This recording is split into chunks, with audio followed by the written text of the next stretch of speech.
नमस्कार दोस्तों। आज के हमारे घर घर में हमारा दूसरा तीसरा घर जो है कर्ज के कारण बहुत अधिक परेशान है। कर्ज के कारण हमारा जिंदगी मुहाल हो जाता है, हमारा जीना हराम हो जाता है। हम मानसिक तौर पर इतना परेशान हो जाते हैं, इतना परेशान हो जाते हैं कि और कुछ उसके अलावा दिखता नहीं है और उसके अलावा कुछ सूझता नहीं है। कर्ज के दलदल में हम लोग इस तरह फंस चुके हैं, हम लोग इस तरह फंस चुके हैं कि जो है वो समझ में नहीं आता है कि इससे हम निकले कैसे। आज हम उसी के बारे में हम बात करने जा रहे हैं कि कर्ज से हम बाहर कैसे निकलें। आज जितने भी तरफ हैं, खास करके हमारे बिहार उत्तर प्रदेश की तरफ जो भी माइक्रो फाइनेंस वगैरह का लोन चल गया है और भी आदमी कर्ज के तले धीरे धीरे दबता चला जा रहा है। दोस्तों, इस दौर से हम भी बहुत अधिक गुजर चुके हैं, आज भी गुजर रहे हैं, लेकिन और तब में और अब में बहुत अधिक का फर्क है।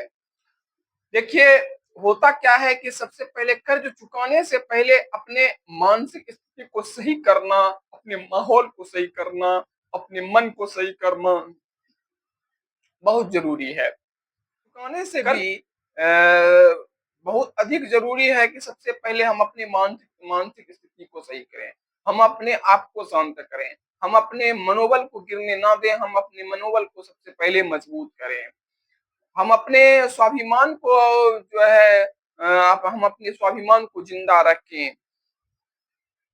तो इसलिए सबसे पहले तो आप जिस माहौल में अभी रह रहे हैं, जिस तरह का माहौल पैदा हो गया है कि अगर आप बहुत अधिक परेशान हैं, आपको लोग बहुत ज्यादा तंग कर रहा है, आपको परेशान कर रहा है, तो सबसे पहले माहौल से आप निकलने का कोशिश करें। अगर हो सके तो उस माहौल से सबसे पहले निकलने का कोशिश करें। मैं इसलिए कह रहा हूँ, मैं भागने के लिए नहीं कह रहा हूँ, मैं इसलिए कह रहा हूँ कि जब तक आप उस माहौल में रहेंगे, लोग आपको बराबर परेशान करते रहेंगे, आपका जीना हराम कर देंगे, आपका खाना पीना हराम हो जाएगा, आपका सोना बैठना हराम हो जाएगा।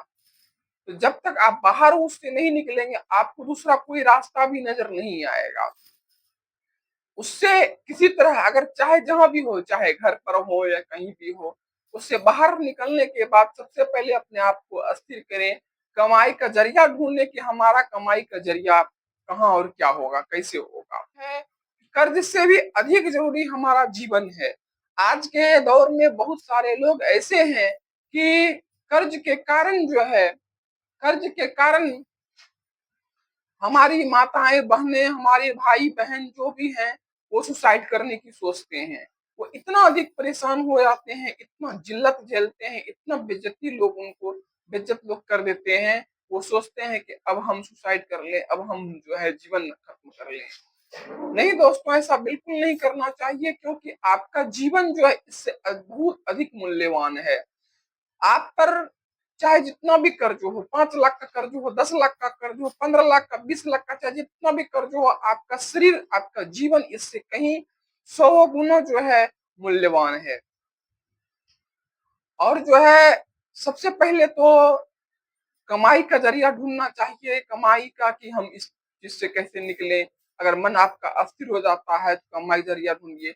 दूसरी बात कि सबसे अपने परिवार का लालन पोषण, अपने परिवार का भरण पोषण और अपने परिवार का मनोदशा, जब हम कर्ज में दब जाते हैं तो सिर्फ एक अकेला आदमी ही परेशान नहीं होता है, पूरा परिवार उसमें परेशान हो जाते हैं, पूरा परिवार की स्थिति पूरी खराब, पूरा तरह से खराब हो जाता है। यहाँ तक के घर के बच्चे, घर के औरत, घर के बच्चे, पूरी की सबकी स्थिति जो है, मनोदशा बहुत ज्यादा खराब हो जाती है। इसलिए सबसे पहले आप उस जगह से हट करके कोशिश करें कि अपनी मनोदशा सही करें और अपने परिवार का लालन पोषण सही से करें, अपने खाना पीना रहन सहन सबसे पहले सही करें। जब आप रहन सहन और खाना पीना जब अच्छे से जब खाने लगेंगे, सही से खाने लगेंगे, तब आपके दिमाग में बेहतर एक रास्ते का जो तलाश है, बेहतर रास्ते का तलाश जो है वो आपको दिखाई पड़ेगा। जब तक आप सही से खाना नहीं खाएंगे, जब तक आपको रात में नींद नहीं आएगी, जब तक आप अच्छे से सो नहीं पाएंगे, आप अच्छे से सोच नहीं पाएंगे, तब तक इस चीज से आप बाहर नहीं निकल पाएंगे। इस चीज से बाहर निकलने के लिए आपका जो है दिमाग का अस्थिर होना बहुत जरूरी है। और दूसरा बात यह है कि अब ये दो चीज हो गया, पहला चीज तो आप माहौल बदलिए, और दूसरा चीज अपने परिवार का जो है परिवार पर ध्यान दीजिए। परिवार के बात और है कि मेडिटेशन, जब इस तरह का माहौल जब आदमी झेलता है, जब इस तरह का दिमाग पूरा माइंड डिस्टर्ब हो जाता है, तो मेडिटेशन का यहाँ पर बहुत ज्यादा जरूरी है। मेडिटेशन से आपको फायदा हो क्या होगा कि जो घबराहट है, जो आपकी परेशानी है मन की, वो परेशानी जो है वो धीरे धीरे दूर होने लगेगा। आपको अंदर से जो है आपको हिम्मत मिलना शुरू हो जाएगा, अंदर से जीने का एक हौसला जो है वो आने लगेगा। जब आपके पास कर्ज अधिक हो जाता है, हो जाता है, परेशानी अधिक हो जाता है, तो हम लोग के जीवन में क्या होता है कि हम लोग के जीवन में क्या होता है कि जीने का हौसला ही खत्म हो जाता है। हम अपनी रही सही कोशिश भी जो है हम अपनी धीरे धीरे खत्म करने लगते हैं। हम सारे प्रयास को हम भूल जाते हैं। जो भी हमारे दिमाग में थॉट, अच्छी सोच आना चाहिए, सकारात्मक सोच जो आना चाहिए, वो सकारात्मक सोच सोच के जगह नकारात्मक सोच आना शुरू हो जाता है। मतलब बिल्कुल भी हमारा दिमाग खाली नहीं होता है, सारा कचरा भर जाता है, सारा ही निगेटिविटी जो है यहाँ पर भर जाता है। और इस निगेटिविटी को जब तक आप दूर नहीं करेंगे तब तक आपको रास्ता सही से दिखेगा नहीं। चाहे आप किसी भी परेशानी में हो, चाहे आप कितने भी कर्ज के दलदल में फंस गए हो, मेडिटेशन करने से आपका नकारात्मक शक्ति जो है, नकारात्मक जो थॉट है वो बाहर निकलना शुरू होगा। और जो है आपको अच्छे रास्ते दिखने शुरू हो जाएंगे, अच्छे मौके जो है आपको आने लगेंगे, कमाई का जरिया आने लगेगा, और कमाई का जरिया होने लगेगा, और बहुत सारे रास्ते, बहुत सारे अवसर धीरे धीरे खुलने लगेंगे। अब ये बताएं कि मेडिटेशन कैसे करना है। मेडिटेशन आपको 6 बजे से पहले, 5 बजे लगभग, लगभग 5 बजे के आसपास, 5 बजे से लेकर के 6 बजे तक के अंदर आपको मेडिटेशन करने के लिए आ, हाथ मुंह धो करके आपको बिल्कुल ऐसे आसन पर बिल्कुल बैठ जाना है। और आसन पर बैठ करके आंख मूंद करके आपको अपने सांसों पर ध्यान लगाना है। जब आप अपने सांसों पर जब ध्यान लगाने लगेंगे, तो ये परिवर्तन 1-2 दिन में नहीं आएगा। इस परिवर्तन को आने में आपको कम से कम सप्ताह दिन और 15 दिन, महीना दिन आते आते आपको परिवर्तन आपको खुद ब खुद दिखाई देने लगेगा कि इससे क्या परिवर्तन हुआ है। वो मेरे बताने से नहीं, वो आपके करने से होगा। वो जब आप करने लगिएगा तब समझ में आएगा कि हमें क्या लाभ मिला है। और जब आप मेडिटेशन करने लगे, मेडिटेशन करने के बाद दूसरी कोशिश होनी चाहिए कि हम जब कर्ज के दलदल में हम पूरी तरह के फंस चुके हैं, तो एक आदमी के कमाई से या एक आमदनी से आपका कर्ज खत्म नहीं होगा। क्योंकि कर्ज के अलावा भी आपकी जिंदगी है, आपका परिवार है, परिवार का भरण पोषण है, और भी दूसरे खर्चे वगैरह हैं, वो भी जरूरी है। तो आप अपने परिवार को भी इसमें शामिल करें, और परिवार को भी जो है अपने परिवार को भी जो है क्या कहते हैं, कोई दूसरा आमदनी, कोई ऐसा स्किल्स पर लगाएं जो कि आमदनी आपकी दुगनी और तिगनी हो सके। जब सब मिल करके जब हम जब काम करने लगेंगे, और इससे भी जरूरी बात है कि इस तरह की परेशानी में जब इंसान फंस जाता है, तो पूरे परिवार का साथ होना बहुत जरूरी है।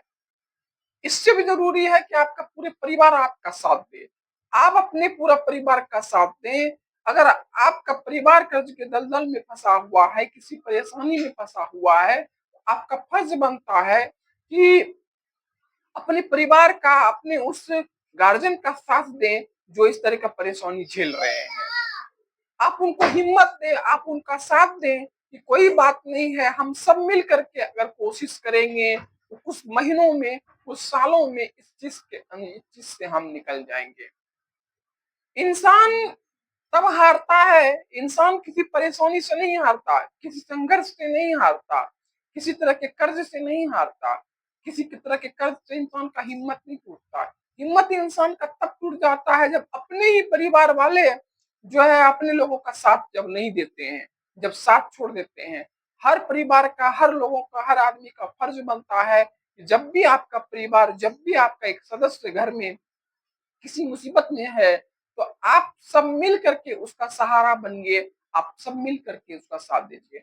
आज के दौर में क्या हो रहा है कि जब एक परिवार, आपका गार्जियन जब किसी मुसीबत में पड़ जाता है, तो लोगों का आज के दौर में क्या हो रहा है कि पल्ला झाड़ने का काम हो रहा है। एक दूसरे पर दोषारोपण करते हैं, एक दूसरे पर इल्जाम लगाते हैं, तुमने ये कर दिया, तुमने वो कर दिया, तुम्हारे कारण ही ऐसा माहौल हुआ है, तुम्हारे कारण ही इस तरह का वातावरण हुआ, तुम्हारे कारण ही इस तरह की परेशानी हुई है। इस दोषारोपण से अच्छा है कि हम एक दूसरे का साथ दें। दोषारोपण करने का जो समय था वो चला गया, और एक दूसरे का आप साथ दें। जब एक दूसरे का आप साथ देने लगेंगे, जब आप एक दूसरे का साथ देंगे, तो हिम्मत जो है अपने बन जाएगी। समझिए कि वो आधा काम आपका हो चुका है। जब आप एक दूसरे का सहयोग देंगे, तो अब आपका आधा काम हो चुका होगा। इसके बाद जो है इसके बाद जो है बारी आती है कमाने की। कमान आप कोशिश करें कि हम सभी परिवार में जो है कुछ दिनों के लिए साथ में काम करें, साथ में आमदनी हो, और एक आमदनी नहीं हो बल्कि 2-3 तरह का आमदनी हो। कुछ ऐसा स्किल्स हो जो कि जितना कमाई हम कर रहे थे, अगर 500 रुपया कमा रहे थे, तो कोशिश करें कुछ ऐसा स्किल्स सीख करके कि हम 1000 रुपया कमाने लगे। कुछ कुछ ऐसे तरीके से कि 2-3 तरीके से आमदनी आए। कल तक आप अगर 10,000 रुपया महीना कमा रहे थे, तो पूरे परिवार में मिलकर कोशिश करें कि 40,000 50,000 रुपया कमाएं, जिससे कि कर्ज के दलदल से हम निकल पाएंगे। और जब आप इस तरह का काम करने लगेंगे, तो धीरे धीरे क्या होगा, कर्ज को आप, अब बारी आती है कर्ज को चुकता करने का। सबसे पहले तो आपका फर्ज बनता है परिवार का भरण पोषण करना, क्योंकि परिवार को नजरअंदाज करके आप किसी को कर्ज दे नहीं सकते हैं। किसी का पैसा तब भी आप नहीं चुका सकते हैं जब आप परिवार को नजरअंदाज कर लेंगे, अपने ही सदस्य को नजरअंदाज करके ये काम आपसे नहीं हो पाएगा। इसलिए जरूरी है कि अपने परिवार का भरण पोषण करते हुए कर्ज को चुकाएं हम। अब कर्ज को चुकाने का यहाँ पर हम आपको तरीका बताते हैं। कर्ज आपके पास कई तरह का हो सकता है। हो सकता है कि कोई माइक्रो फाइनेंस कर्ज हो सकता है कि जो आपने महाजन से कर्ज लिया हो वो कर्ज हो सकता है आपने बैंक से लोन लिया हो वो कर्ज हो। इस तरह के 3 तरह के कर्ज होते हैं, और कुछ ऐसा भी कर्ज होता है जहाँ की हमें सूद ब्याज नहीं लग रहा है, जहाँ इंटरेस्ट नहीं लग रहा है। अगर किसी दोस्त मोहिम से, किसी भाई से, किसी रिश्तेदार से अगर हम पैसा लिए हुए हैं, मतलब कुछ दिनों के लिए, महीनों, 1 महीने, 2 महीने, 3 महीने, 4 महीने के लिए अगर लिए हुए हैं, तो सबसे पहला फर्ज बनता है कि हम उनका पैसा चुकाएं, और एक लिस्ट बनाएं। सबसे पहली बात तो है कि लिस्ट बनाएं, जितना भी कर्जा आपके पास है उसकी पूरी एक लिस्ट बनाएं कि आपके पास कितना कर्जा है।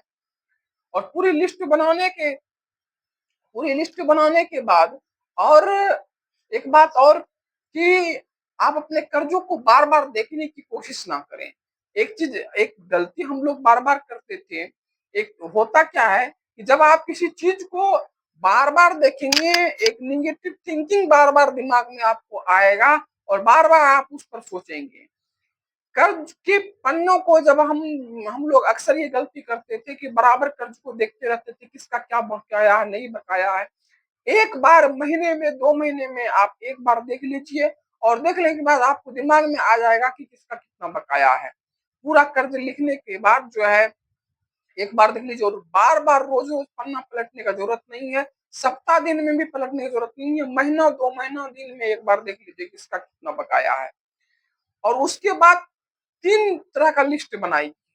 पहला लिस्ट ऐसा होना चाहिए, 3 तरह 4 तरह का लिस्ट होना चाहिए। पहला लिस्ट में उन लोगों को शामिल कीजिए जिन लोगों के आपने बिना ब्याज के पैसे लिए हैं। पहला आदमी वो हो गया जिन लोगों को आपको जो है बिना ब्याज के पैसे लिए हैं। पहला चीज वो में जो महाजन का कर्ज आपने लिया है दूसरे में शामिल कीजिए। और तीसरे लिस्ट में जो है आपने किसी माइक्रो फाइनेंस का पैसा लिया हुआ है, तो उसको शामिल कीजिए। और चौथे लिस्ट में किसी बड़े बैंक का आपने लोन लिया हुआ है, अगर आपने बिजनेस करने के लिए लोन लिया हुआ है, पर्सनल लोन कोई लिया हुआ है, या कोई घर में कोई सामान अगर लिया था उसका लोन अगर लिया है, तो उसको शामिल कीजिए। 4 तरह का लिस्ट बन गया। और पहले तरीके से बात हम यहाँ एक बात और करना चाहेंगे, चीज और जोड़ना चाहेंगे। जिनसे भी आप पैसा लेते हैं, सबसे पहली बात तो अगर आपको 2 बात अगर वो बोल भी दे तो उनसे लड़ने का कोशिश बिल्कुल ना करें। हमने अपनी ज़िंदगी में अनुभव किया है और आपने भी अनुभव किया होगा कि आज के दौर में आपका भाई हो, बहन हो, चाचा हो, भतीजा हो, कोई भी हो, आपको कोई भी पैसा देने के लिए तैयार नहीं होता है। आज के दौर में समझ लीजिए कि आपको जो पैसा वो दे रहा है, वो भगवान के बाद उसका नंबर है। हम तो इतना ही महसूस करते हैं, आपका अपना सोच लीजिए कि आपका अपना आदमी पैसा देने के लिए राजी नहीं हुआ, कोई अगर आपको पैसा दे रहा है, तो समझ लीजिए वो भगवान से कम नहीं है। किसी आदमी ने, किसी व्यक्ति ने आपको ज़रूरत के समय, वक़्त के समय आपकी मदद की है, तो आपका लड़ने का वहाँ फ़र्ज़ नहीं बनता है। अगर ज़्यादा दिन हो गया है, उनका सूद ब्याज अगर ज़्यादा हो गया है, तो उनको विनम्र निवेदन करके, उनको हाथ-पैर जोड़ करके अगर झुकना पड़े तो आप झुक जाइए कि हाँ, हम इतना पैसा नहीं दे पाएँगे, थोड़ा इंटरेस्ट कम कर दीजिए, थोड़ा ब्याज कम कर दीजिए, हम इतना ही दे पाएँगे। अगर वो मानते हैं तो ठीक है, नहीं मानते हैं तो लड़ने की कोई ज़रूरत नहीं है। क्योंकि सबसे पहली तो बात है ये कि आप पर विश्वास करके उन्होंने पैसा दिया है। आपका कोई फर्ज नहीं बनता है कि आप वहाँ पर लड़ें। क्योंकि कभी आपने अपने भाई से भी पैसा माँगा होगा, कभी आपने बहन से भी पैसा माँगा होगा, कभी अपने चाचा, ताऊ, मामा, भाई-बहन, फूफा वगैरह चाहे जितने भी रिश्तेदार हैं उनसे भी पैसा आपने माँगा होगा, उन्होंने आपको नहीं दिया पैसा। लेकिन आप ये खुद सोचिए कि जिन्होंने आपको पैसा दिया, वो आप पर विश्वास करते थे तभी तो पैसा दिया। 2-4 टके पर आपको उन्होंने पैसा दिया, अगर मान के चलिए आपने 10,000 रुपया किसी से लिया, अगर ₹4 सैकड़ा पर ₹400 महीने पर ब्याज पर आपने पैसा लिया है, तो 400 के कारण उन्होंने आपको ₹10,000 दिया है, ये कम बड़ी बात नहीं है। इस चीज़ को समझिए। अगर ₹4 सैकड़ा पर किसी ने ₹1,00,000 आपको रुपया दिया है, 4,000 के महीने पर दिया, उन्होंने मात्र ₹4,000 के लिए आपको ₹1,00,000 दिया हुआ है। तो उन्होंने उनका विश्वास जब तक आप पर नहीं था, विश्वास था तभी उन्होंने पैसा दिया आपको। इसलिए उनसे लड़ने का तो गलती कभी ना करें।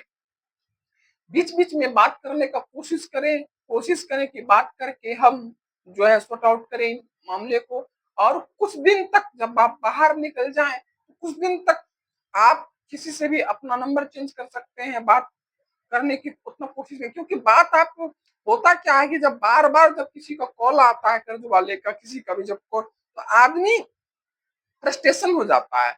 क्योंकि हो हम इसलिए कह रहे हैं ये चीज़, क्योंकि फ्रस्ट्रेशन में जब होइएगा, आप टेंशन में जब बराबर होइएगा, जब आपका कॉल बराबर आएगा, तो आपका जो ध्यान है वो कमाई पर नहीं लगेगा। आपका ध्यान जो है सही थिंकिंग पर नहीं लगेगा। आप बार-बार, बार-बार डिस्टर्ब होइएगा। इसलिए मैं थोड़े दिन के लिए कह रहा हूँ, नंबर चेंज कर लीजिए। नंबर चेंज करने से क्या होगा कि आप जो है सही माइंड पर, सही अस्तित्व पर आप काम कर सकेंगे। आपका दिमाग स्थिर हो जाएगा, आपको रास्ता दिखेगा और उस रास्ते पर जब आप चलिएगा, तो फिर उसके बाद आप उनसे संपर्क कर सकते हैं और धीरे-धीरे उनको आप पैसा देना शुरू कीजिए। तो मैंने आपको कहा था कि सबसे पहला नंबर तो जिनका पैसा लिए हैं उनको दीजिए, पहला नंबर।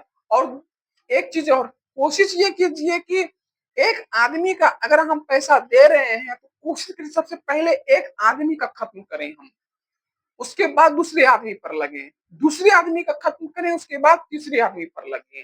कर्ज चुकता करने का सबसे बढ़िया तरीका है, अगर हम किसी को ₹2,000 किसी को दे रहे हैं, फिर 2,000 किसी और को दे रहे हैं, तो ऐसे में क्या होता है कि किसी का कर्ज चुकता नहीं है।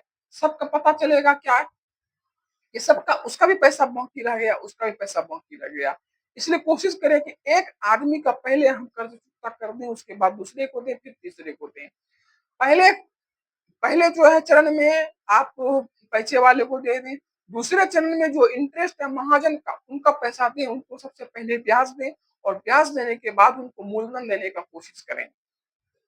मूलधन उनका चुकता कर दें और मूलधन फिर चुकता करने के बाद ब्याज और मूलधन चुकता करने के बाद अगर उनको रिक्वेस्ट करने के बाद अगर वो कुछ पैसा छोड़ देते हैं तो अच्छी बात है, अगर नहीं छोड़ते हैं तो कोई बात नहीं है। हम लोगों के साथ भी ऐसा हुआ है कि हम लोग के पास जब ज़्यादा पैसा हो गया था तो हम लोग अभी भी याद है कि 30-40 हज़ार रुपया हम बचा लिए थे, रिक्वेस्ट करके हाथ-गोड़ जोड़ करके उनसे हम 30-40 हज़ार रुपया हम बचा चुके थे, ऐसे-ऐसे करके। तो आप अगर दयालु होंगे, थोड़ा-सा इंसानियत अगर उनमें होगा, तो वो आपको थोड़ा बहुत राहत दे सकते हैं। तो वो आपको दूसरा चरण में कीजिए और तीसरा चरण में माइक्रो फाइनेंस का पैसा दीजिए, क्योंकि माइक्रो फाइनेंस का जो पैसा होता है वो कम ब्याज दर पर होता है। महाजन का पैसा जो है अधिक दर पर होता है और माइक्रो फाइनेंस का पैसा कम दर पे होता है, क्योंकि वो अर्ध सरकारी पैसा होता है।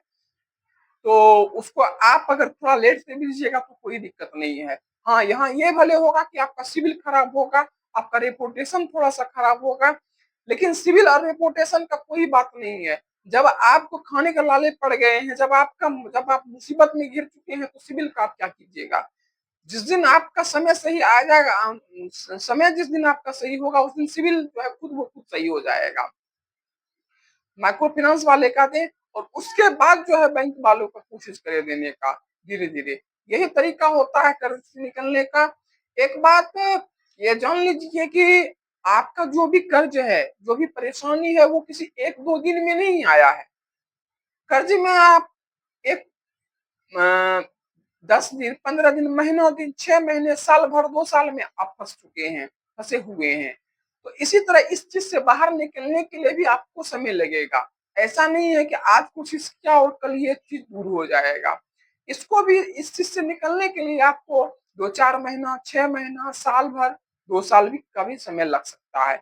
इसलिए घबराएँ नहीं, मन स्थिर करके इस पर अगर ध्यान आप देंगे, तो बिल्कुल आप इस चीज़ से निकल जाइएगा। और परेशानी कोई भी 2-4 दिन में नहीं आता है, कोई भी कर्ज आपको 2-4 दिन में नहीं आ गया है, महीनों 2 महीना में, सालों में आया हुआ है। तो इसलिए इस चीज़ को तुरंत सॉर्ट आउट करने का कोशिश ना करें, तुरंत खत्म होने की कोशिश ना करें, क्योंकि तुरंत आप जब खत्म करने का कोशिश करेंगे तो ये आपके माइंड पर प्रेशराइज़ करेगा।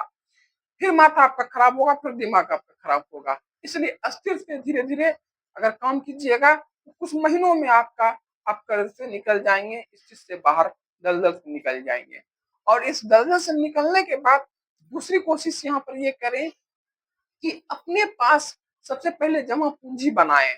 ऐसा नहीं, लोगों को हमने ये देखा है कि अगर कर्ज से वो बाहर निकल गए चुके हैं, तो वो क्या करते हैं, फिर वो कमाना बंद कर देते हैं या कमाई का ज़रिया जो है वो कम कर देते हैं। तो फिर आपका क्या होगा, कल फिर कोई मुसीबत अगर पड़ गया, कल कोई फिर दिक्कत अगर आ गई है, फिर आपका वही हाल हो जाएगा जो पहले था। इसलिए अपने पास जमा पूँजी रखना बहुत ज़रूरी है। और जिस तरीके से आप काम कर रहे थे, जिस आप जिस आप रेशियो में आप काम कर रहे थे सब मिल करके, उसी रेशियो में कोशिश करें फिर से काम करने का, ताकि आपके पास एक मोटा पूँजी हो जाए, आप निवेश करें और निवेश करके एक अच्छा-सा पैसा बना सकें। इसलिए नमस्कार दोस्तों, आपको जो भी अगर ये वीडियो अगर आपको पसंद आया हो, तो लाइक कीजिएगा और सब्सक्राइब कीजिएगा और ये बताइएगा कि मेरा तरीका आपको पसंद आया कि नहीं पसंद आया।